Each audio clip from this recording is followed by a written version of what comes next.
زراعت کا شعبہ سب سے زیادہ متاثر ہوا ہے. کھڑی فصلیں پانی کی نظر ہو گئی ہیں. زراعت کی ہم بات کریں اس شعبے میں سب سے زیادہ سندھ میں نقصان ہم نے دیکھا ہے. ملک میں کپاس، مکئی، چاول، گنا، دال، ٹماٹر، پیاز، حالانکہ دالیں بہت کم لیکن جہاں پر ہیں سب فصلیں تباہ ہوئی ہیں، جس نے ملکی معیشت کو اربوں روپے کا نقصان پہنچایا ہے. اب اس شعبے کو دوبارہ پاؤں پر کیسے کھڑا ہم نے کرنا ہے؟ ہمیں ٹیکنالوجی کا استعمال کیسے کرنا ہے؟ زمین کو قابل کاشت دوبارہ کیسے بنانا ہے؟ ہمیں خود سے کیا کرنا ہوگا؟ Short term, medium term, long term plans کیا ہوں گے؟ ہم اس کی بات کریں گے اور پروگرام میں ہمیں جوائن کریں vice chancellor arid agriculture university professor doctor Qamar Zaman صاحب. السلام علیکم جی، کیسے ہیں آپ؟ وعلیکم السلام sir. So glad to have you. بڑا اہم یہ ٹاپک ہے کیونکہ ظاہر ہے ہم دیکھتے ہیں کہ پاکستان ایک ایگریکلچرل اکانومی ہے ہماری، اور جس طرح اس سیلاب نے تباہ کیا ہے ہماری فصلوں کو. اور ہم کچھ دیر پہلے یہ خبر بھی شیئر کر رہے تھے کہ ہم ٹماٹر اور پیاز ظاہر ہے ایران سے درآمد کی بات کر رہے ہیں، بٹ ہمیں اپنے پیروں پہ کھڑا کرنا ہے، اپنے کسان کو بھی اور خود کو بھی زمین بھی قابل کاشت بنانی ہے. کیا اس وقت فوڈ انسیکیورٹی کی طرف ہم بڑھ رہے ہیں سر؟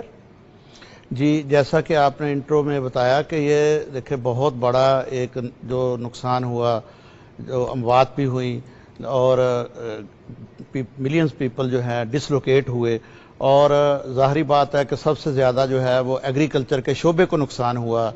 فصلیں برباد ہوئیں، اور اس کے بعد جو ہے لائف سٹاک کا آپ دیکھ لیں، فشریز کا دیکھ لیں.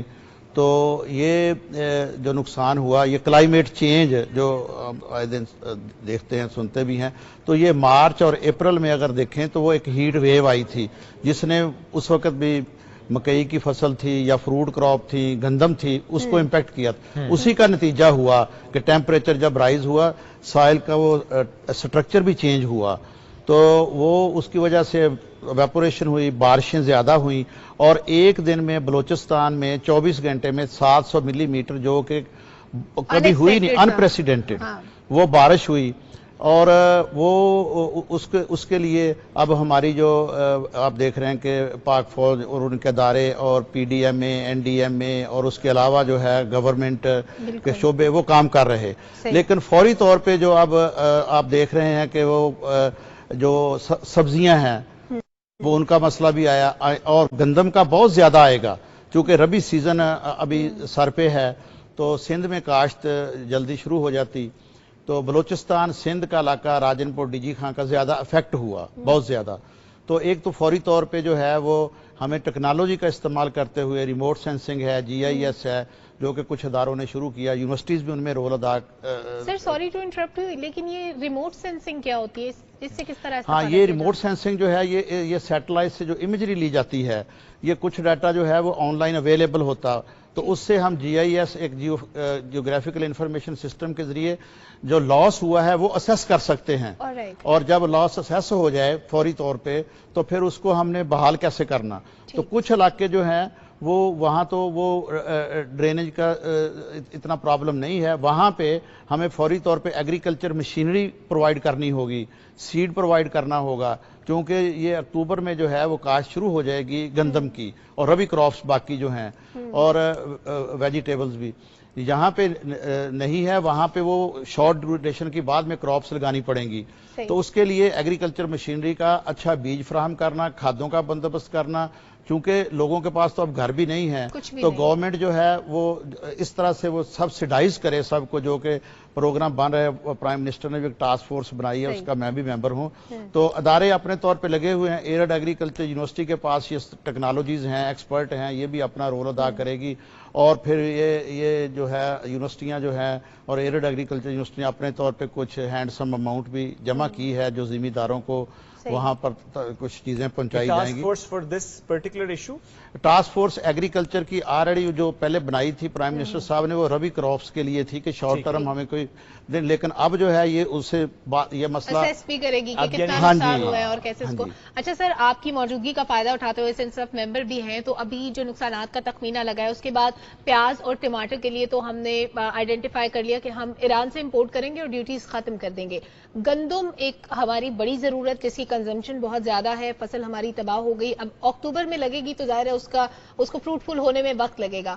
شارٹ ٹرم پلان ہمارے پاس کیا ہے؟ کیا ہم اس فصل کو جلدی پکا سکیں گے، اور اس سے پہلے جو ہمارا یہ جو بیچ میں ڈیفیسٹ آئے گا اس کو اوورکم کرنے کے لیے ہم کہاں سے امپورٹ کر سکتے ہیں؟ دیکھیں، یہ جو ٹاسک فورس میں ڈسکشن ہوئی تھی وہ کوئی 8 کمیٹیاں بنی تھی مختلف آسپیکٹ کے، فرٹیلائزر کے لیے، پھر وہ جو ہے مشینری کے لیے، वो सिफारिश, एक तो वो सपोर्ट प्राइस है कि वो गवर्नमेंट जो है वो अनाउंस करेगी जिम्मेदार के लिए, जो और वो उससे वो इनकरेजमेंट होगी कि उसकी कीमत बढ़ेगी गंदम की, तो वो ज़्यादा लगाएगा। और उसके लिए फिर वो सोच रहे हैं कि सब्सिडाइज किया जाए, फर्टिलाइजर का बंदोबस्त किया जाए, सीड का बंदोबस्त, और टाइमली और इफेक्टिवली वहां तक पहुंचे।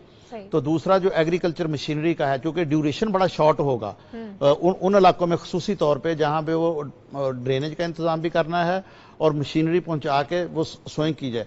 और सेकेंडली ये है कि जिन इलाकों में ये सैलाब नहीं आया, वहां पे पर एकड़ यील्ड बढ़ाने के लिए अब इकदाम करने पड़ेंगे। दूसरा ये है कि हमारी स्ट्रैटेजी जो है, ये तो शॉर्ट टर्म में हम उसकी रिहेबिलिटेशन करके ये करेंगे। लॉन्ग टर्म जो है, अब ये देखें कि पानी जो है तकरीबन 50 मिलियन एकड़ फुट जो है वो जाया हुआ है। हालांकि ये तो अल्लाह की रहमत होनी चाहिए, जो जहमत बन गया। तो उसके लिए यही टेक्नोलॉजीज जो है, हमारी यूनिवर्सिटी ने कुछ स्टडी की भी है, बाकी हेल्प करेगी कि जो है वो चेक डैम छोटे छोटे वहां पे अगर बना लिए जाएं, ताकि वो जब ये रेन फॉल इस तरह हुई है जिसकी इंटेंसिटी बहुत ज्यादा थी, वो पानी हम जमा कर सकें और उसके स्पिल वेज हों, स्पिल वेज के जरिए उसका जो थ्रस्ट है वो कम किया जाए। और आइंदा, क्योंकि ये क्लाइमेट चेंज की वजह से ये पूरी दुनिया में आ रही है ये चेंजेस, ये आएंगी और भी। यानी सर इसका मतलब वाटर रेजरवायर्स बनाए जाएंगे, वाटर रेजरवायर बनाए जाएं और स्पिल वेज उसके बनाए जाएं। फिर सिंध के इलाकों में अभी ये जो वाटर रेजरवायर्स बनाए जाए हैं या बनाए जाएंगे, ये बड़ा डिफरेंस है। कुछ चीजें जो हैं जो बनी थी उनको भी इफेक्टिवली यूज किया जाए, लेकिन बहुत ज्यादा बनने वाली हैं। नहीं, अब क्या हम बनाएंगे?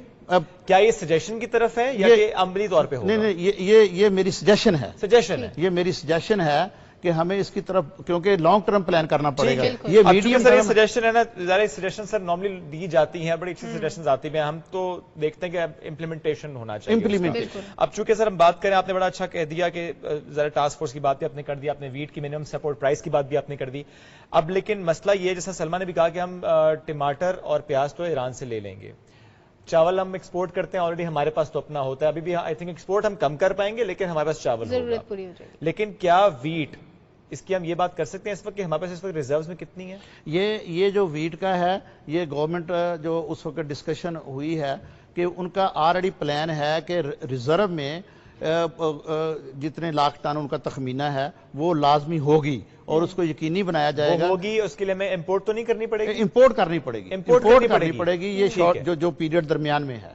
अच्छा सर, एक और चीज के जहाँ पे सैलाब का पानी खड़ा है, पहले वहां पे फसलें थी, अब सैलाब का पानी जाहिर है गंदा होगा, वो जमीन के अंदर एब्जॉर्ब होगा तो सॉइल कंटामिनेटेड हो जाएगी। अच्छा, उसके बाद उसको डीकंटामिनेट करने के लिए क्या कोई? ये आपने बड़ी अच्छी बात की। ये पानी जो है ये मीठा पानी है।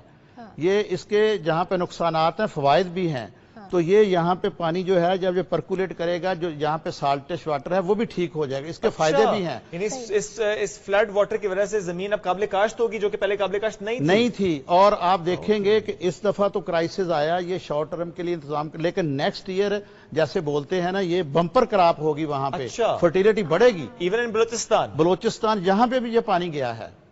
लेकिन ये मेरी सजेशन यही होगी कि ये आपके मीडिया के तौर से कि हमें अब लॉन्ग टर्म प्लानिंग के लिए, एक तो ये जो मिनी डैम्स कह लें या चेक डैम कह लें या काजवे बनाए जाएं, रेजरवायर बनाए जाएं, कोई नाम दे दें जी, कोई नाम दे दें। सिंध में जो है खास तौर पे ड्रेनेज का जो सिस्टम है वो इफेक्टिवली उसकी क्लीनलीनेस हो, और यहाँ पे नहीं है वहां पे बनाए जाएं, और जो जिसको बंद कहते हैं ना वो बनाए जाएं, ताकि पानी जो है वो 2 फुट 3 फुट तक वो जमा हो। यानी सर इसका मतलब ये है कि जो आपकी ये सजेशन है ना, ये सबसे अहम है कि सिर्फ अगर हमने ये कर लिया, छोटे डैम्स, रिजर्वायर्स, ऐसी कोई स्टोरेज स्पेसेस कहीं बंद बांध देना जहां पानी हम खड़ा कर सके, ये इस साल की बात नहीं, हर आने वाले साल में बारिश होगी, इस एक स्टेप से हम सारे मसलों को हल कर लेंगे। और देखें, और ये पानी जो है, ये मीठा पानी, मैंने बताया कि 50 मिलियन एकड़ फुट पूरे साल में हमारी जो एग्रीकल्चर की जरूरत है, 45 मिलियन एकड़ फुट तो हमने ये जाया कर दिया और वो उसने तबाही फैला दी। अगर हम इसको स्टोर कर लें प्रॉपर तरीके से, इसका अखराज का बंदोबस्त कर लें, तो इससे हम फायदा उठा सकते हैं। और जो टमाटर प्याज की आप बात कर रहे हैं कि ये टेक्नोलॉजी इंट्रोड्यूस करा के आप देखें कि जो ग्रीन हाउस है या हाइड्रोपोनिक का एरिड एग्रीकल्चर यूनिवर्सिटी के पास एक 5 एकड़ का सिस्टम है, 10 गुना वहां पे टमाटर, कुकम्बर और ये सैलड उगती है उसमें, और न्यूट्रिशनल वैल्यू उसकी बहुत ज्यादा है, क्योंकि तो ये रेप्लिकेट होना चाहिए ये मुख्तलिफ सॉइल जगहों लेस, हाँ जी, और ये ग्रीन हाउस टेक्नोलॉजी इंट्रोड्यूस पर। करवानी जी बिल्कुल, चाहिए। जिसमें हम कहते हैं कि हवा में उगते हैं। हाँ जी, हाँ आलू जी, भी। बिल्कुल। अच्छा, दूसरी बात ये है कि ये इसको जो है इंट्रोड्यूस करवाया जाए ताकि ये अब कमी आती ना, और स्ट्रेटेजी और प्लानिंग जो है टाइमली की जाए, और जितने महकमे हैं उनकी इंटीग्रेशन हो। ये बात सर बहुत कम वक्त में ग्रो करने वाली सब्जियां अगर आप क्विकली शेयर कर घर दें वाले- तो और ये देखें, ये जो ग्रीन हाउस है, ये हम इसमें शॉर्ट पीरियड में ज्यादा 10 गुना ज्यादा सब्जियां ले सकते इसका हैं। मतलब ये हुआ सर कि ज़ाहिर है ये गवर्नमेंट लेवल पर तो होगा, इदारों के लेवल पर होगा, लेकिन जो हम बात कर रहे हैं वो ज़ाहिर है हमें शॉर्ट टर्म प्लान्स की तरफ अगर जाना है तो हमें खुद से स्टेप्स लेने होंगे। दैट मींस कि अगर हम अपने घरों में, छतों पर, लॉन में, किसी और स्पेस पे लगा सकें hydroponic technology, green house effect के जरिए प्याज, टमाटर, आलू, हाइड्रोपोनिक टेक्नोलॉजी समझाना आसान है सर? यही मैं कह रहा था, नेक्स्ट है क्लाइमेट अडाप्टेशन जो चेंज आ रहे हैं, इसकी अवेयरनेस के लिए हमें बहुत ज्यादा कैंपेन चलानी चाहिए ताकि आम लोगों तक ये जो टेक्नोलॉजी है वो पहुंच सके और वो उसका इस्तेमाल कर सकें। और ये जो जिम्मेदार हैं, छोटे जिम्मेदार, ये भी अगर पौंड बना लें तो कम से कम बारिशों का पानी, जिसको वाटर हार्वेस्ट कहते हैं, वो करें, और वो जो मॉडर्न टेक्निक्स है इरिगेशन से वो इस्तेमाल करें। ठीक हो गया। ठीक है सर, बड़ी थैंक यू जबरदस्त सर, बात थैंक यू। आपने की कि हमें अवेयरनेस कैंपेन की जरूरत है। बिल्कुल शुक्रिया। साथ मौजूद है vice chancellor arid agriculture university professor doctor Qamruzzaman साहब, और ये बड़ा अहम था कि ज़रा वो उन्होंने जो एक सजेशन दी तो बहुत ही अहम सजेशन है, इस पर फौरी अमल होना चाहिए। बट हम कोशिश करेंगे कि जो उन्होंने कहा ना कि उनके पास ही एक ऐसा एक एटमॉस्फेयर है जहां पर हाइड्रोपोनिक टेक्नोलॉजी के जरिए वो सब्जियां भी उगाई जा रही हैं। हम वहां जाकर एक सेगमेंट करके लाएंगे आप लोगों के लिए, ताकि आप ये समझ पाएं कि घरों में किस तरह से हम कर सकते हैं, स्मॉल स्केल कैसे आप ये इसको इम्प्लीमेंट कर सकते हैं। खुद तो आपकी सब्जियों की ज़रूरत पूरी होगी, जो दीगर लोग हैं उन तक भी आप ये सब्जियां पहुंचा पाएंगे, चूंकि ज़ाहिर है अभी फिलहाल ये मसला है, आइंदा आने वाले सालों के लिए भी हमें ये बहुत ज़रूरी है कि हम इसको बेहतर करें। चलें जी, बढ़ते हैं आगे।